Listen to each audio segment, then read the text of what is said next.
Hey everyone, Gill Gross here post-match. Novak Djokovic versus Carlos Alcaraz, ATP Finals 2023 semifinal. If you're not here for spoilers, click off the video. Novak Djokovic takes a 3-2 head-to-head lead against Alcaraz and advances to the final here at the year-end championships where he will face Jannik Sinner. It is the most straightforward result in either direction that we have seen in the Djokovic-Alcaraz rivalry. 6-3, 6-2. It was the first time a world number one faced a world number two at the ATP Finals in the semis since 2007 when, and I'm starting with just a little spooky parallel here, when world number one Roger Federer took on Rafa Nadal. Federer won 6-4, 6-1. He dropped 5 games in conditions that suit him against the then young Spaniard in Nadal. Djokovic here lost 5 games in conditions that suit him against the young Spaniard Carlitos Alcaraz. I just think that's kind of crazy. Because literally from 2007 to now, number one and number two had never played in the semifinals. Had to start with that. Thought it was a little bit wild. Let's get into it. They can't play an epic every time. It's not going to be insanity, full drama every single time. And it was the previous 4. We had been completely spoiled, but this one felt pretty routine for, I'd say, 75% of the match. And then at 3-2 in the second, with Djokovic already up a set and a break, Alcaraz, he raised his level. He lifted, and he was ready to turn this match around, just like Novak did in Cincinnati against Alcaraz up a set and a break. He was ready to make it a match, and Djokovic came up with some magic to fend Alcaraz off and protect that break lead all the way through the finish line. So because it is more fun to talk about those great moments that we got midway through the second, instead of talking about what happened in the first set and earlier in the second set, let's just jump right into this moment where Alcaraz raises his level and Djokovic has to try to fend him off. And what really stood out in that stretch was Novak Djokovic's forehand defense. And his defense overall, but I thought the forehand side was really the shining star. And I did take some screenshots just so we can go through this. So this is break point against Novak. And this is early in the point. You see Alcaraz looks like he has a little opening to rip a forehand inside in. So he does. And Djokovic to his right, open stance, sliding. Forehand cross court, that's a great neutralization. He got it deep. Alcaraz is going to go with his forehand down the line on the next ball, but Djokovic is there to defend. Later on in the rally, same thing. Alcaraz has a little bit of open court with a forehand, with an off forehand. So he'll go inside in. Doesn't get quite as much on this ball.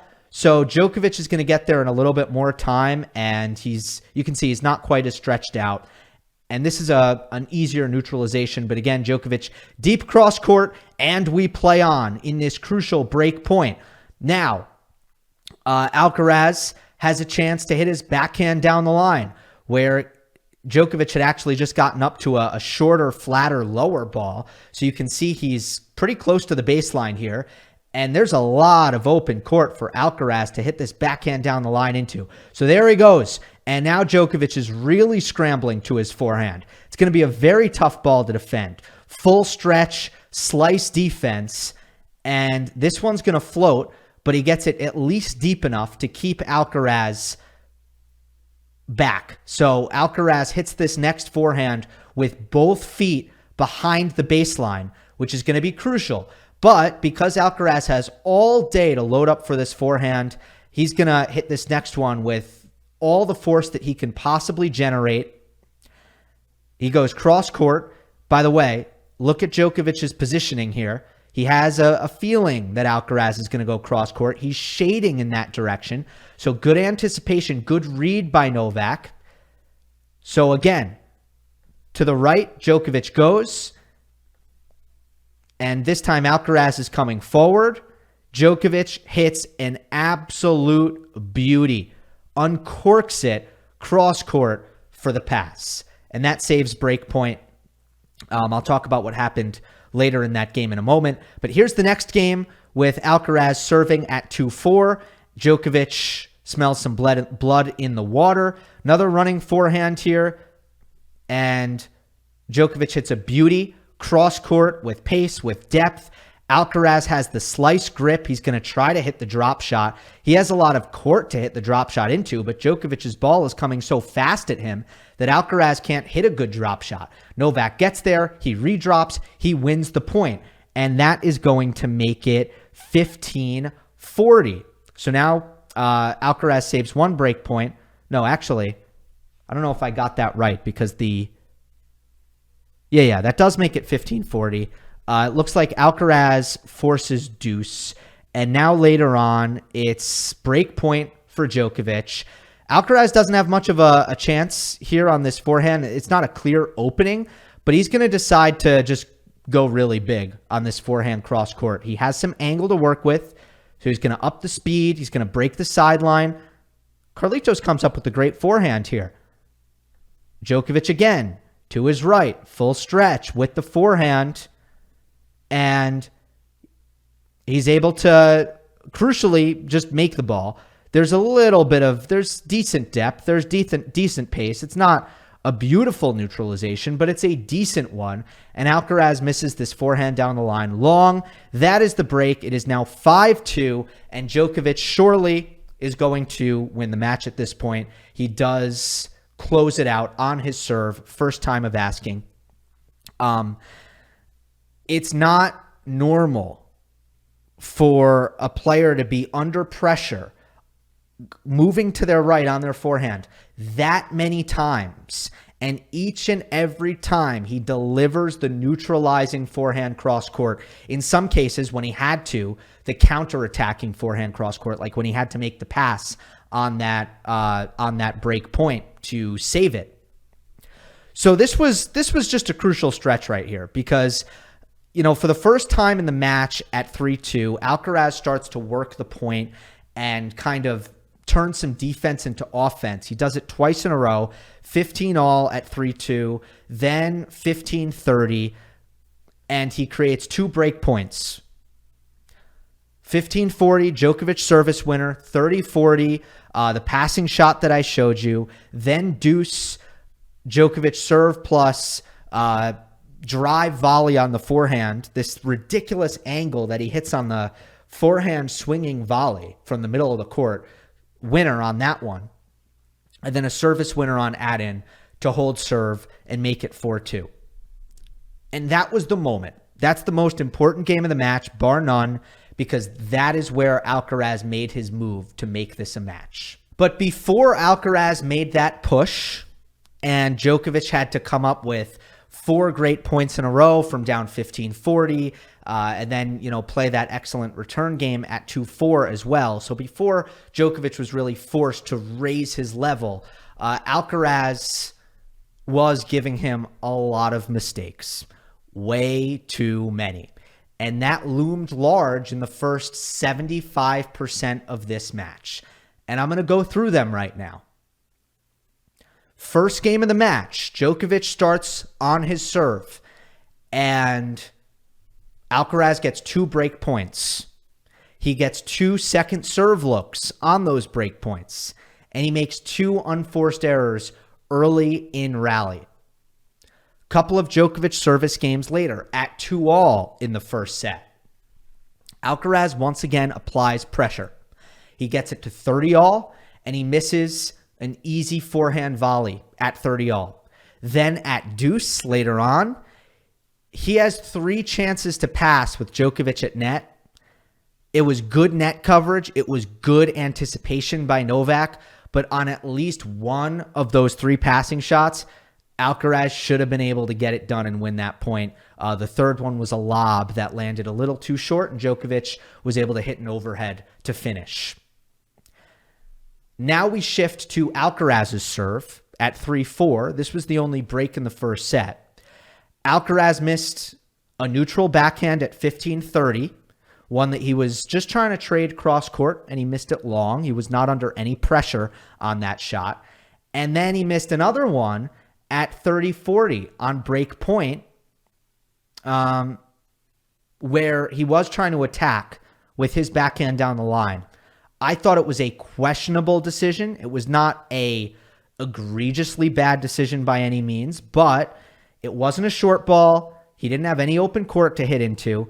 And because it was his backhand and not his forehand, I would much prefer to see Alcaraz just stay solid and protect his backhand, play the percentage on his backhand.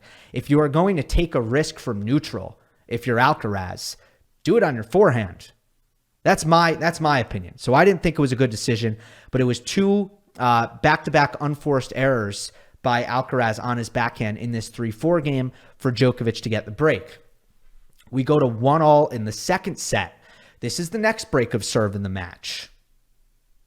At 30-all, Alcaraz misses a +1 ball that he tried to chip and charge, and he put the slice into the net. And then it was a back-and-forth deuce game. From game point add-in Alcaraz, he made 3 unforced errors in a row to get broken from add-in. And that included a routine forehand volley on game point where he served and volleyed. He got an easy forehand volley. He missed another. Alcaraz was not as reliable as he usually is with the volleys in this match. So those are the ones that really stand out. I will point out that at 2-4, when Djokovic got I'll call it the dagger break, Alcaraz missed the same exact ball that he missed at 1-1 with this first ball backhand slice into the net, trying to chip and charge off of a short return that should be punished, probably. However, I will stress the 2-4 game, it was not a bad game by Alcaraz. It was a great game by Djokovic. But at the end of the day, Djokovic dominated the game of errors in this match, period. He dominated the game of errors. He played extraordinarily clean. He did very little wrong. And the same just can't be said about Alcaraz, who served. You want to ask me how did Alcaraz play? This is my answer. He had one of the best serving matches. He had one of the best serving matches of his life, as far as I'm concerned. Now, nobody is ever going to remember it for that. Nobody is going to care about that, because when you lose 6-3, 6-2, nobody cares how well you served. But if I'm just isolating the serve, it's basically as good as I've seen. The rest of his game, by his standards, was a C at best. And I think the stat that really stands out to me is you look at Alcaraz's serve. He only got broken 3 times, but check this stat out. Get a load of this, I should say. When Djokovic made the return back in play, he won 70% of the points. 70% just by getting the return back in play. That tells you that the rest of Alcaraz's game was not there. Now, part of this, I'll give you one more. Part of this is obviously, a credit to Djokovic's defense, which I highlighted at the beginning of the video. But Tennis Insights, which tracks when a player is in attack, and how many points you are winning when in attack. When Alcaraz attacked, it was 50-50. He won 50% of the points. Djokovic won 50% of the points. Now, those numbers are related, right? Because obviously, when you're serving, some of the returns are going to be neutralizing, but a lot of those points, you are going to be in attack, even though the return came back in play. And for Alcaraz to only win 30% of those points when his serve is coming back just tells you he was not able to play clean enough to find finishes.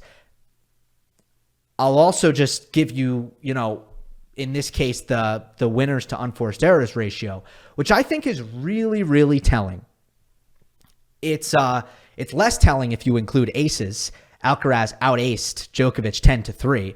But we all know aces should not be included as winners. Double faults should not be included as unforced errors. It just muddies the stat, and there's no reason not to separate it.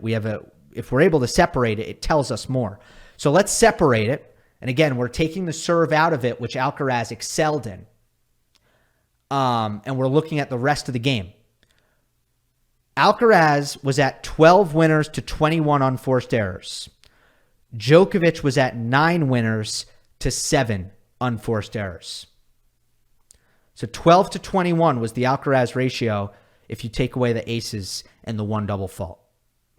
So some of this, right, why was Djokovic so much cleaner and so much more consistent than Alcaraz? Some of this is down to ability.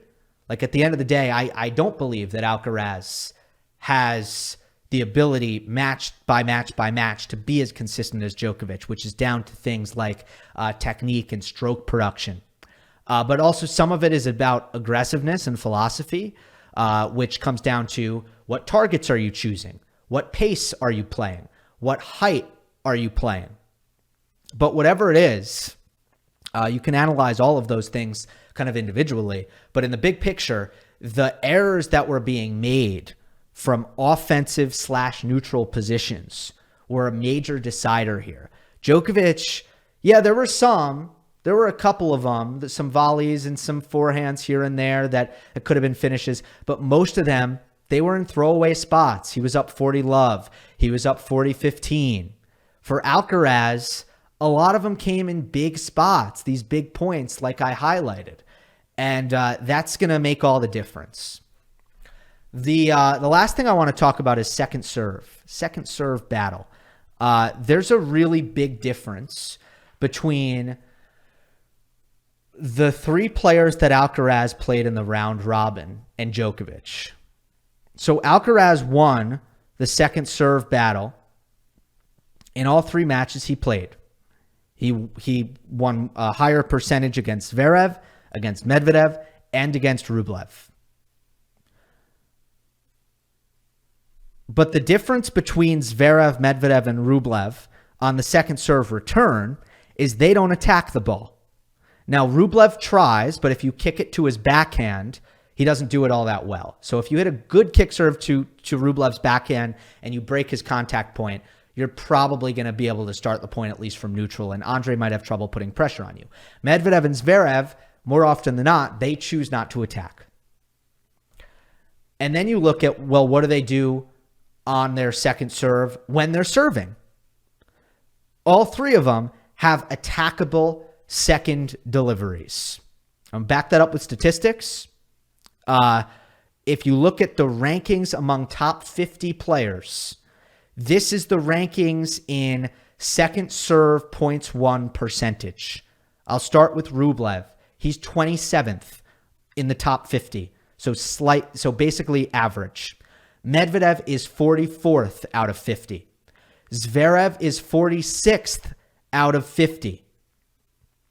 Djokovic is first. The big difference between Djokovic and these other guys that Alcaraz has played is the second serve stuff. That's the biggest difference, in my opinion. Not only does Djokovic hit better second serves, they stay lower, they go faster, they end up in better spots, especially compared to Zverev. More unpredictable than Rublev. Rublev goes to the backhand every time. Djokovic goes to the forehand and sometimes also goes to the backhand. He just has a better second serve. And then on the second serve return, he takes away more time and he can attack it. If you go to the forehand, if you go to the backhand, it doesn't matter. He's able to apply pressure on that second return. So Alcaraz won the second serve battle against all 3 of his round robin opponents in this match, and the sample size was small because both players made a lot of first serves, and it was a quick match, but Alcaraz won 33%, Djokovic won 56%. It doesn't surprise me that Novak is the guy that was able to reverse the second serve stuff against Alcaraz and beat him in that category pretty handedly. And the main theme of this match is once you took away Alcaraz's first serve, which was doing great, Djokovic was dominant in every other aspect. Hope you enjoyed. Don't forget to subscribe. I'll see you next time.